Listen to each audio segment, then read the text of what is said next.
No ar, o programa Você Melhor, com Gui Moreira. Boa tarde. Começa agora o Você Melhor, o seu programa de saúde e bem-estar, com a participação dos grandes especialistas. Obrigado pela audiência no interior paulista. Siga-nos no Instagram. Estamos também em tempo real pela internet. Veja os destaques do programa de hoje. Qual é a idade ideal para fazer a rinoplastia? A médica otorrinolaringologista, doutora Manuela Demarco, responde. Saiba o que são os aneurismas arteriais com o cirurgião vascular Dr. Gustavo Postal. Entenda o problema de saúde que levou o presidente Lula para o hospital com o médico neurocirurgião Dr. Felipe Saad. Veja quais são os tratamentos para crianças com paralisia cerebral com a pediatra e neuropediatra doutora Bom Sucesso. Aprenda a prevenir problemas da coluna com o médico ortopedista Dr. Davi Del Curto. E conheça os tratamentos para rejuvenescimento labial com a cirurgiã plástica doutora Gabriela Schwartzman.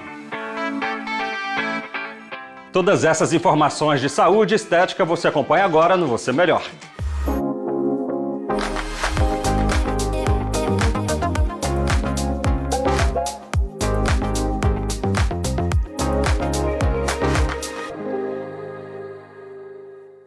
A rinoplastia é uma cirurgia realizada para corrigir problemas estéticos ou funcionais do nariz, mas é preciso esperar que o desenvolvimento das estruturas nasais esteja completo. Entenda mais com a médica otorrinolaringologista doutora Manuela Demarco. Olá, Gui Moreira. Olá para você que me assiste. O assunto da nossa conversa hoje surgiu em consultório e eu quis trazer e compartilhar com vocês. A adolescência é uma fase marcada por diversas questões e a autoestima costuma ser muito afetada nessa fase da vida. Mas afinal, será que existe uma idade ideal para se realizar uma rinoplastia? E a resposta para essa pergunta é sim. Isso porque o ideal é esperar o desenvolvimento completo das estruturas nasais. Quando a gente fala em adolescência, o ideal é a gente esperar pelo menos até os 16 anos para as meninas e de 17 a 18 para os meninos. Se submeter a uma rinoplastia antes dessa fase pode oferecer riscos, já que o crescimento das estruturas nasais pode comprometer o resultado final. Vale lembrar que as técnicas utilizadas atualmente avançaram muito e isso proporciona ao paciente uma recuperação muito mais tranquila, que não precisa de muitos dias de repouso como antigamente, além do resultado final ser muito natural. Eu espero que a nossa conversa tenha sido esclarecedora. Não deixe de me seguir nas redes sociais e, em caso de dúvida, me mande uma mensagem por lá. Um abraço e até o próximo encontro.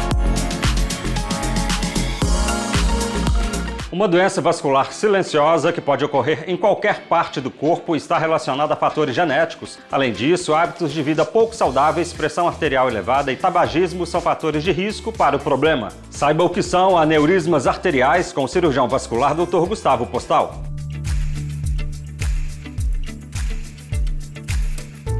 Olá, Gui Moreira, e para você que nos acompanha no Você Melhor. Hoje vamos falar um pouquinho sobre uma doença vascular silenciosa, os aneurismas arteriais. Os aneurismas são dilatações que podem se desenvolver nos nossos vasos. O mais comum é a artéria aorta abdominal, a mais calibrosa do corpo e responsável por distribuir o sangue do coração para os órgãos abdominais e os membros inferiores. Não há causas muito bem estabelecidas para os aneurismas. Sabe-se que eles podem ter relação com a genética do paciente, porém há fatores de risco que elevam a chance de um aneurisma aumentar, como a hipertensão arterial e o tabagismo. Geralmente, os aneurismas são assintomáticos e aparecem como achados de exames realizados com outra finalidade, como a ultrassonografia e a tomografia de abdômen. Quando esses aneurismas estão maiores, é possível que o paciente sinta uma pulsação no abdômen, como se houvesse um coração na barriga, ou até mesmo algumas dores relacionadas à compressão do aneurisma em outras estruturas como estômago, intestino e bexiga. Caso o aneurisma se rompa, o paciente pode sentir uma dor extremamente forte, apresentar queda de pressão, o que é uma emergência médica e na maioria das vezes é fatal. Os aneurismas podem ser acompanhados com exames periódicos de ultrassom ou tomografia para avaliar se estão crescendo.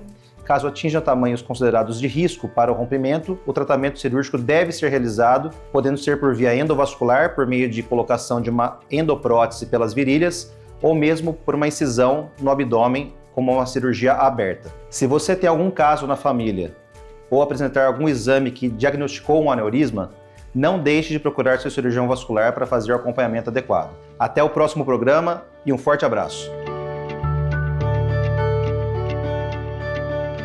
Uma cirurgia de emergência em decorrência de um acidente doméstico. O procedimento foi realizado para drenar uma hemorragia tardia provocada pela queda sofrida por Lula do Palácio da Alvorada, em Brasília. Entenda o problema de saúde que levou o presidente para o hospital com o médico neurocirurgião Dr. Felipe Saad.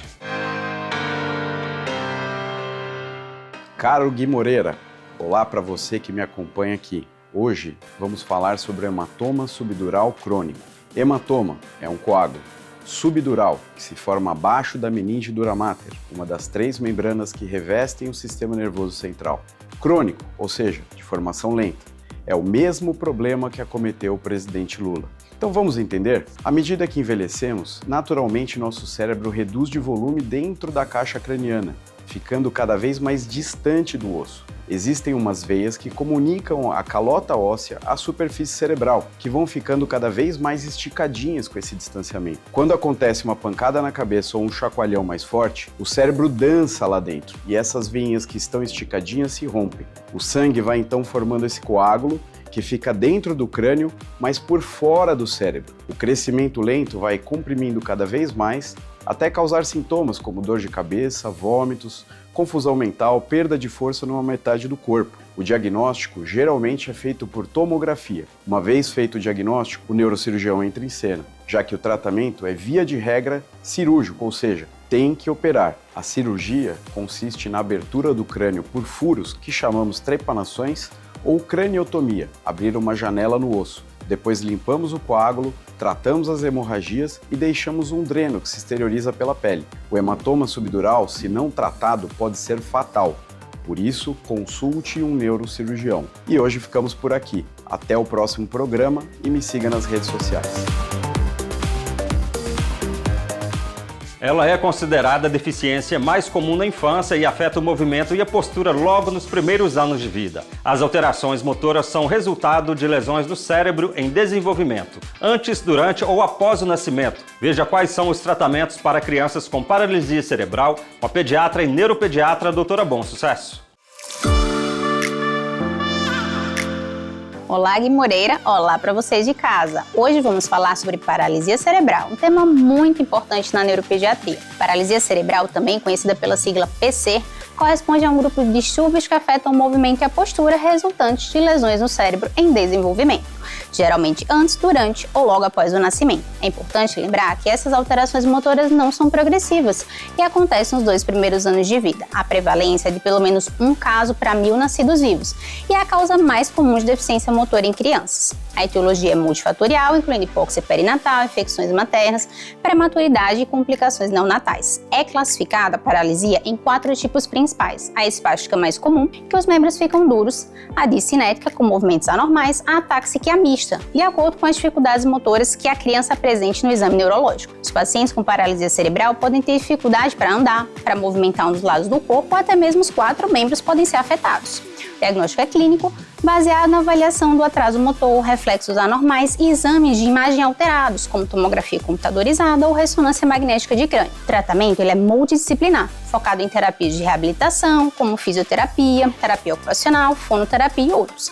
Em alguns casos, cirurgias ortopédicas e uso de medicamentos para controlar a rigidez dos membros, como a toxina botulínica ou baclofeno, podem ser necessários. Se seu filho nasceu prematuro, ou seja, com menos de 37 semanas de idade gestacional, ou você teve algum problema na gestação ou no parto e percebe alguma dificuldade motora no seu filho, busque ajuda especializada. Espero você no próximo programa. Até lá! Você já parou para pensar que olhar para baixo por longos períodos devido ao uso excessivo do celular pode sobrecarregar a região cervical? Felizmente é possível prevenir dores e outras complicações com cuidados simples no dia a dia. Aprenda a prevenir problemas da coluna com o médico ortopedista Dr. Davi Del Curto. Olá, Gui Moreira, olá para você de casa que me acompanha por aqui. Prevenção de problemas na coluna. Cuidados essenciais. A saúde da coluna vertebral é fundamental para a nossa qualidade de vida. mas muitas vezes só damos atenção a ela quando surge algum desconforto ou dor. Felizmente, é possível prevenir a maioria dos problemas com cuidados simples no dia a dia. Uma das principais medidas é manter uma boa postura. No trabalho, são importantes o uso de uma cadeira que suporte bem as costas e o ajuste da altura da tela do computador para evitar inclinar o pescoço. Durante o sono, lembrar de optar por um colchão adequado e um travesseiro que mantenha o alinhamento da cabeça com o resto do tronco. Outro ponto essencial é o fortalecimento muscular. Exercícios físicos regulares, como a caminhada, a natação e o pilates, ajudam a fortalecer os músculos que sustentam a coluna. Além disso, o alongamento diário melhora a flexibilidade e alivia tensões. Cuidado também com excesso de peso corporal, pode sobrecarregar as vértebras. São fundamentais uma alimentação equilibrada e evitar o sedentarismo. Em atividades corriqueiras, como levantar objetos pesados, sempre dobrar os joelhos e manter a carga próxima do corpo, evitando forçar a lombar. Por fim, ficar sempre atento ao uso excessivo de celulares e computadores. O hábito de olhar para baixo por longos períodos pode causar o chamado pescoço de texto, sobrecarregando a região cervical. É necessário fazer pausas regulares, ajustando a altura dos dispositivos e praticando exercícios específicos para aliviar as tensões. Com pequenas mudanças nos hábitos diários, é possível preservar a saúde da coluna, prevenir dores e garantir maior bem-estar ao longo da vida. Por hoje eu fico por aqui, um abraço e até o nosso próximo encontro. Você se incomoda com aquelas rugas que aparecem ao redor da boca, popularmente conhecidas como código de barras? Com o passar dos anos, a perda de sustentação e elasticidade da pele tendem a diminuir o volume e a projeção dos lábios. Conheça os tratamentos para rejuvenescimento labial com a cirurgiã plástica doutora Gabriela Schwartzman. Olá, Gui Moreira, olá pessoal! Hoje nós vamos falar sobre rejuvenescimento dos lábios. Vocês sabem que isso vai muito além da ruguinha de código de barras? Pois é, com o tempo, nossos lábios, além de perderem volume, perderem viço da mucosa, ele vai sofrendo uma queda na face. Não é só o cantinho da boca que cai. Nós também vamos observando um alongamento dessa pele. O lábio como um todo vai caindo. E é muito comum que quando a gente vai envelhecendo, a gente vai vendo predominantemente os dentes de baixo com esse descenso dos lábios. E aí a gente tem que entender que das diversas alterações que vão ocorrer nos lábios, nós precisamos tratar a causa. Então, por exemplo, se nós temos ruguinhas de código de barras, pela ação contínua do músculo orbicular, eu tenho que atenuar com toxina botulínica um pouco essa ação muscular. Mas também nós sabemos que essa pele está ficando mais fina, mais flácida, ou seja, nós também precisamos aumentar a resistência da pele, normalmente com tecnologias. A gente também tem essa queda que eu falei para vocês, e quando a gente tem um alongamento dessa região aqui, alongamento cutâneo, aí nós estamos falando da cirurgia de lifting labial, que eu quero elevar o lábio e everter a mucosa. Isso também pode ser feito nos cantinhos da boca, que são os corner lifts.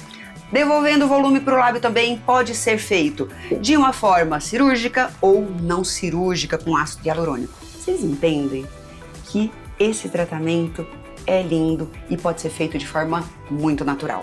Espero que tenham gostado. Vejo vocês na próxima semana. Um grande abraço. Vem comigo na próxima.